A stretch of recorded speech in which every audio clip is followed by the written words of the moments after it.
El Teatro de Monte es el curadón más grande que he hecho en mi vida. Esta es mi versión de la creatividad. Tarimas, madera, muebles, recicladas. Muy barato, pero una chinga. Me siento súper afortunado de haber podido hacer todos estos teatros de Monte todo este tiempo. ¿Qué haría un empresario con los recursos logrados en su empresa? Pues invertiría en cultura y en la sociedad. Esta es mi versión. Es la misma intención, la misma emoción de un filántropo, pero en el monte, con cables, con sockets, con tarimas, a la medida de lo que es nuestro negocio y nuestro proyecto. Este es mi hobby, me gusta trabajar con las manos. ¿Qué tan caro podría ser hacer una obra de teatro en medio de un monte?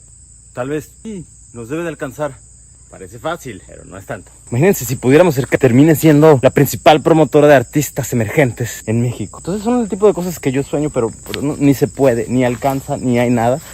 Pero el chiste es intentarlo, ¿no?